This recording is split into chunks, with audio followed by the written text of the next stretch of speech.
Welcome to Quality Improvement, Decision Support for Quality Improvement. This is Lecture A. This unit is designed to provide information on clinical decision support as it is used to enhance patient care, quality, and safety. The objectives for Decision Support for Quality Improvement are to define decision support, its importance, and why it is difficult to implement. Compare decision support tools that help improve quality. According to Healthcare Information and Management Systems Society, HIMSS, quote, clinical decision support is a process for enhancing health-related decisions and actions with pertinent, organized, clinical knowledge and patient information to improve health and healthcare delivery. Information recipients can include patients, clinicians, and others involved in patient care delivery. Information delivered can include general clinical knowledge and guidance, intelligently processed patient data, or a mixture of both. And information delivery formats can be drawn from a rich palette of options that includes data and order entry facilitators, filtered data displays, reference information, alerts, and others. End quote. Clinical Decision Support Systems, CDSS, are typically designed to integrate a medical knowledge base, patient data, and an inference engine to generate care-specific advice. These systems are designed to help healthcare providers make decisions at the point of care. This unit will present examples of clinical decision support, CDS, and more complex decision support systems. CDS can occur without a complex system to support it and should be pervasive in HIT systems. It is also important to consider that CDS systems are support tools and must be surrounded by a strategy and an overall aim.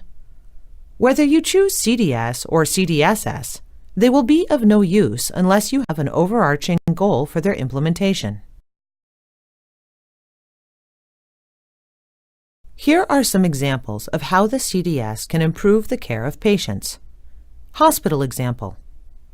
A physician is writing an order for an antibiotic that has to be dosed depending on the kidney function.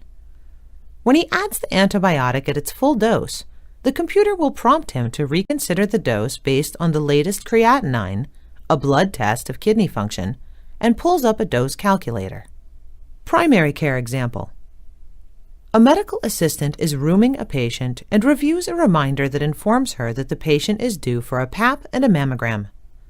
She tells the patient, and they decide she would like to have it today. By the time the clinician walks in, the patient is undressed and ready for the Pap. The mammogram order papers are ready, and the patient has been informed about how to perform her breast self-exam. As you can see, CDS systems are important tools for increasing the safety and efficiency of the healthcare system.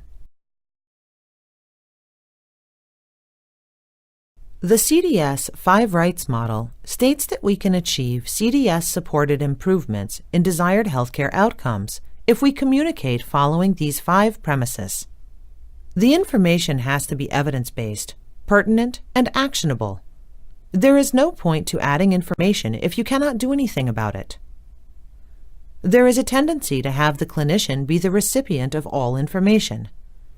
As teams organize around the patient-centered care model, one should consider which member of the team is the appropriate recipient. CDS can be administered in many different formats. Consider the use of alerts, order sets, or reference information as different CDS formats.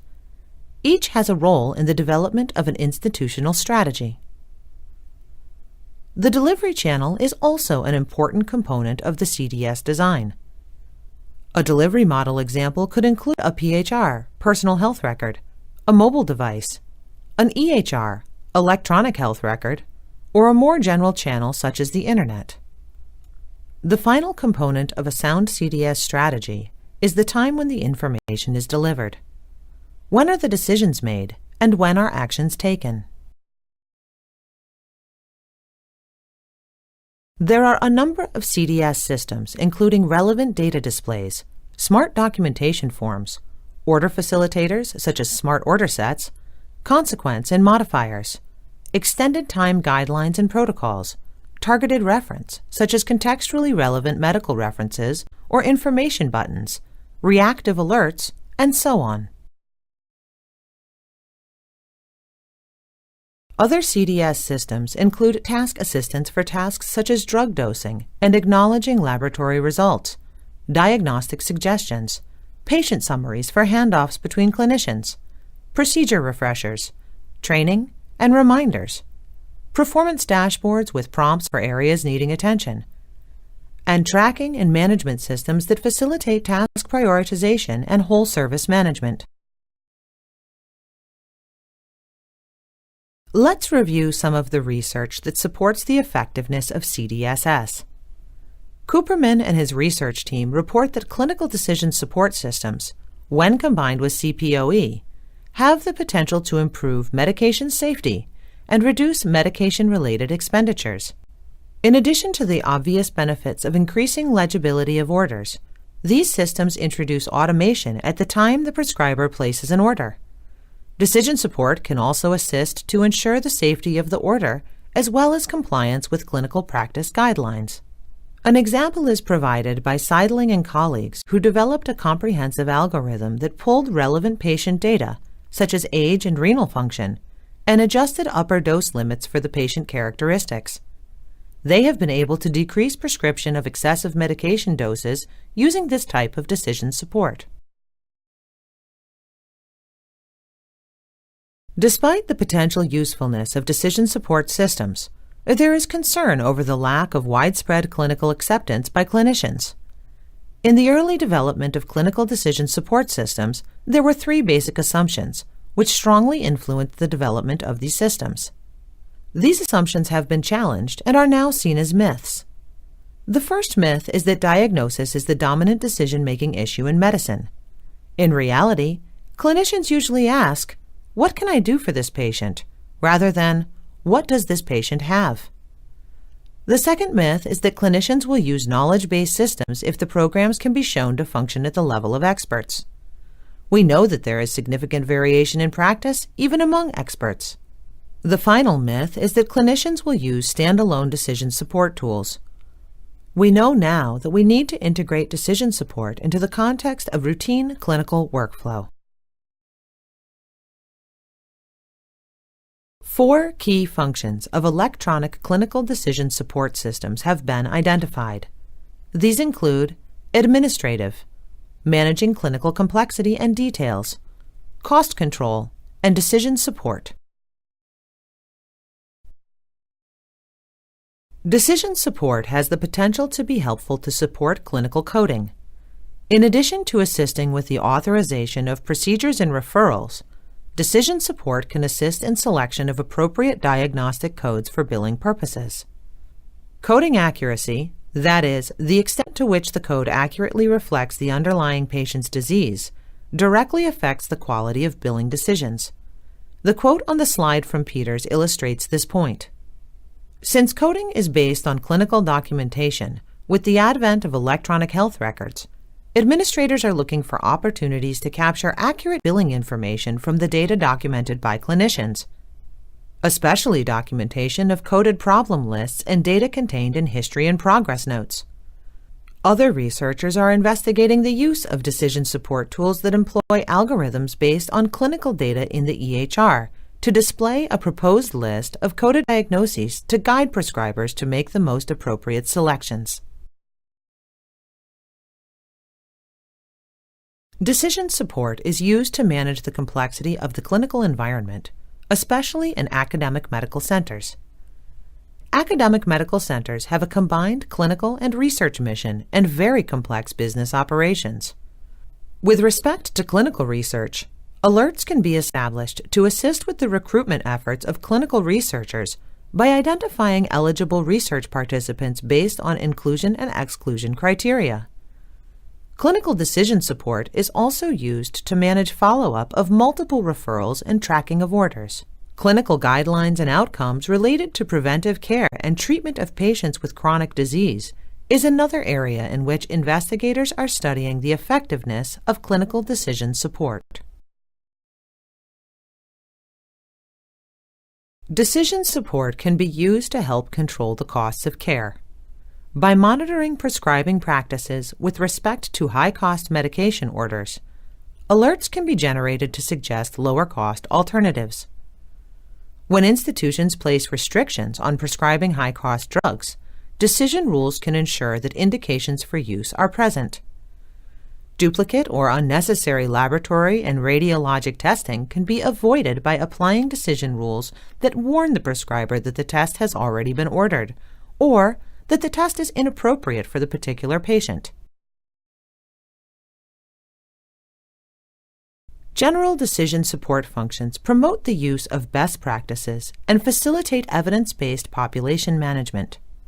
For example, rules-based logic can scan available patient information and flag patients who are not in compliance with wellness or disease management regimens, and alert the provider or the patient that interventions are due.